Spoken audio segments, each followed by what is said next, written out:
What's going on, guys? This is Real Deal Fantasy HQ with your boy LQ, the one and only Mr. Real Deal Fantasy HQ. Trying off something new. I don't think that worked. But anyway, today we are talking bust alert, people. Buyer beware. Now, I got a couple of guys that I think that are going to bust hard in this 2020 fantasy football season. So let's get right into the episode.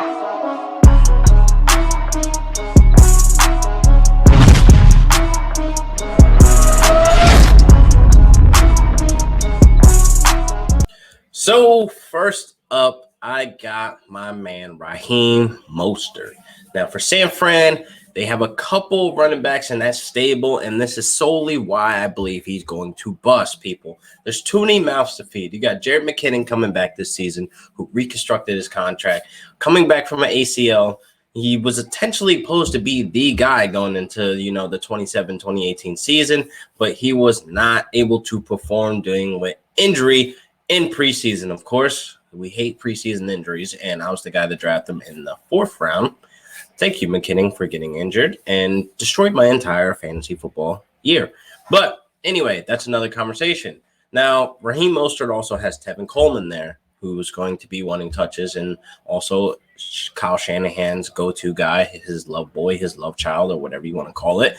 Then you have Matt Breida, who's most likely going to sign the 2nd-round tender, who's also returning. So you got all these mouths to feed. You got Coleman, you got Breida, you got McKinnon, and you have Mostert. There's too many mouths to feed back there in that backfield. So come draft day, I'm a full send off of hell no of drafting any San Francisco running back, being that there are too many mouths to feed. I cannot stress that too much. Are you going to feel confident going week in and week out saying this guy is going to be my RB2 or my flex, saying, oh, Raheem Mostert today and then Tevin Coleman the next day? No, I am not going to draft any of those guys. And this is why I think Raheem Mostert is going to bust, because he's going to be drafted at a value of what we've seen at the end of the season, what we've seen in the NFC Championship game where he completely exploded on guys. So he does have the talent. This is not a knock at any of their talents. They're all good running backs, but it's just too many mouths to feed. Again, if we're going to draft one running back from San Fran, you're going to have to handcuff the other,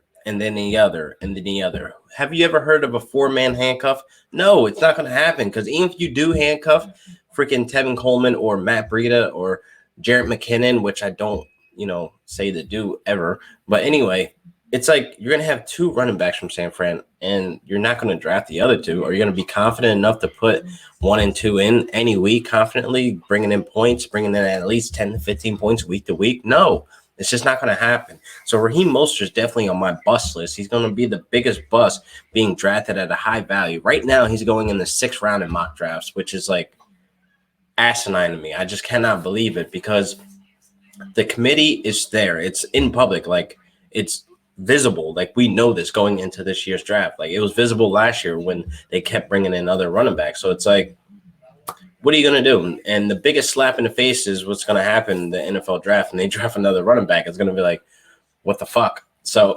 it's obvious that, again, this is a clear-cut thing where he's not going to be able to bring home the gold, people. So please don't get fooled by the hype, the wave, the mainstream that's saying Raheem Mostert is a full send. Hell no, never. There's too many mouths to feed back there, and I do not want the headache dealing with week in and week out, thinking, oh, damn, do I start Coleman? Do I start Raheem Mostert? Oh, my God. Do I go pick up Breida, or do I give Jared McKinnon looks? Like, no. That is just a fantasy owner's nightmare right there, people. So he's a full send for the bust alert. Buyer beware, and good luck. Now we have Austin Hooper, who is going to bust hard, also going to the Browns. Now, he signed a contract. I don't know why he would ever do that. He shot his fantasy value in the heart going to the Browns. Cleveland is a dark hole. They do not win games. They are just cancer to the basically fantasy football community. The only Brown that we acknowledge is going to be Nick Chubb. He's the only guy that's going to find a way to be able to produce points week to week. Now, Austin Hooper going there with David Njoku still there also, which we've been waiting for the breakout season for him to have, because, again, I'm not knocking these guys' talent. That is not why he's on my bust alert. Not his talent. It's more of his situation. Now, him going to Cleveland is a just complete disaster on his value. I had Austin Hooper being the tight end number 4 and basically go and bounce between him and Mark Andrews going into next season. But again, he just shot his value completely. He just falls off of my radar, off of my draft board. I'm not risking anything with Austin Hooper this year. And there's plenty of other options where I don't have to deal with the headache. Yes, he becomes a valuable target for Baker, but then let's not forget he has Jarvis there. He has OBJ there. David Njoku's going to want to get on the field from time to time if he stays healthy or not, because that's a talent that you just cannot keep off the field. But anyway, then there's Nick Chubb and then Kareem Hunt. There's just too much going on there for them to be, paper champs once again this year and do nothing with the talent, to not produce anything week to week. So it's going to be a constant headache for Austin Hooper week to week saying, oh, he put up 15 points this game. Cool, great. Is he going to do that next week? He puts up 3 points. Like, oh, God, now I'm burning. 3 points, 5 points, 7 points, 10 points, 4 points, 13 points, 25 points. No, I hate dealing with that with my tight end position. I like the consistency. I like just steady numbers throughout the weeks. I do not like the hot, cold situations, which is, I understand, is part of the fantasy world. But you got guys out there who are consistent and serviceable that are still other options that you can get other than Austin Hooper. Because right now, his name is selling right now.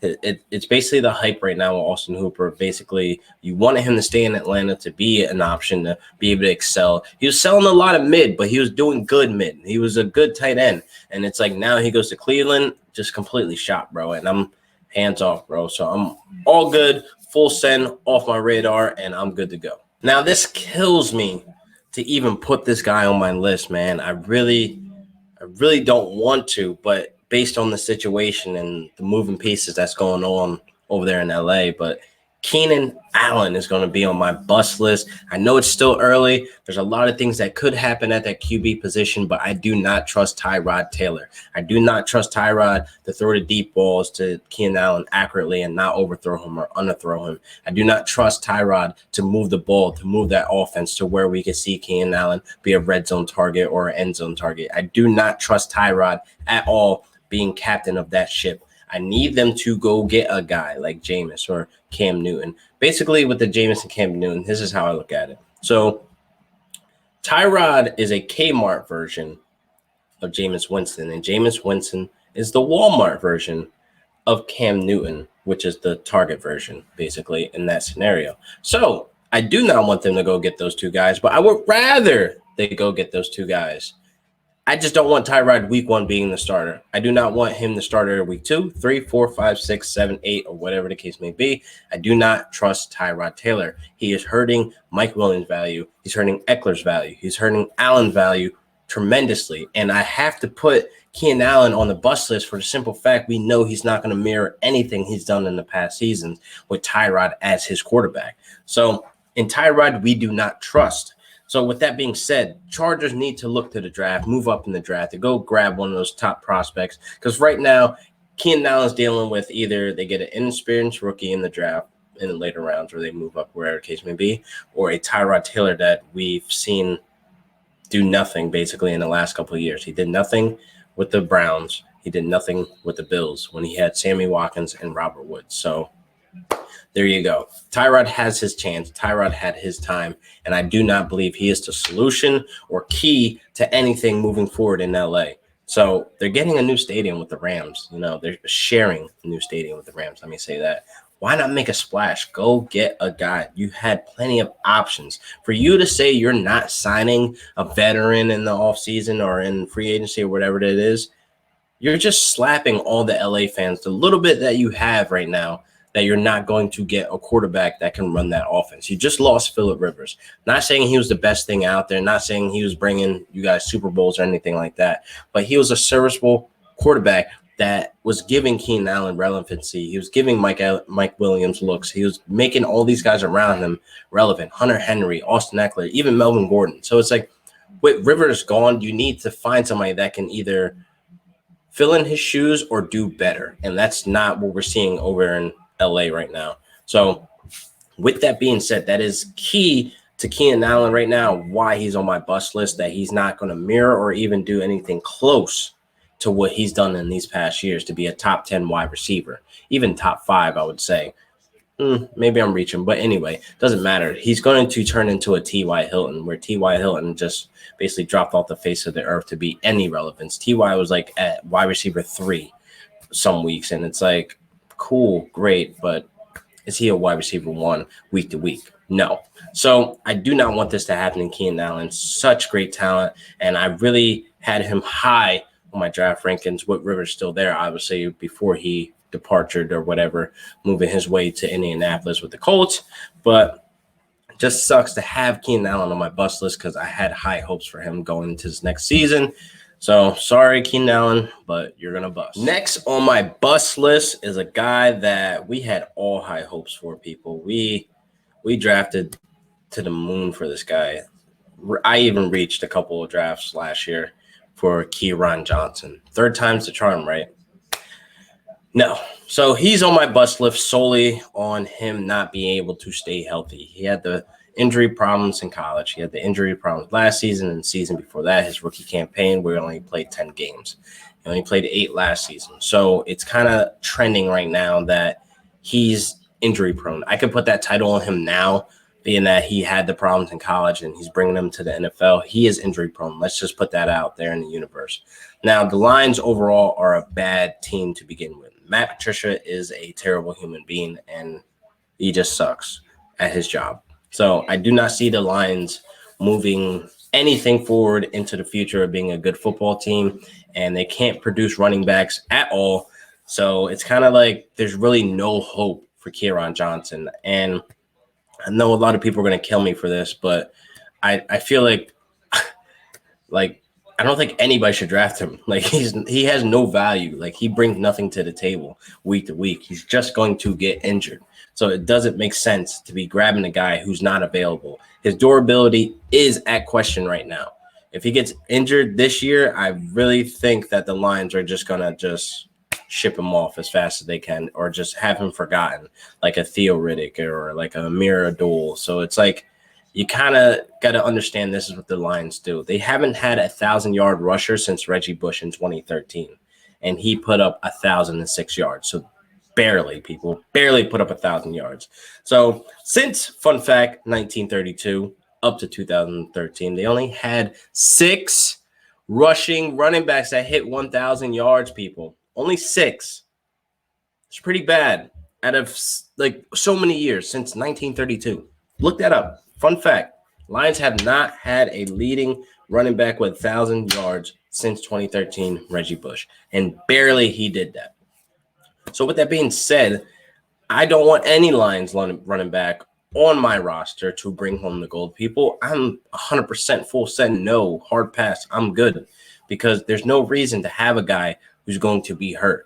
Now, you can have Kieran Johnson on your bench, and he'll add some value, when you got your guy on the bye week. Cool, good for you. But now you have an injury-prone guy on your bench, and now your main guy's hurt. Now you got 2 injured players. Now you're shooting yourself in the foot twice. So I don't see the point of going to get Kieran Johnson. He's going to continue on being hurt. It just doesn't make sense. I'm not sold on him to be able to have a full season for me. Yes, he's a great running back, but he's on a terrible team.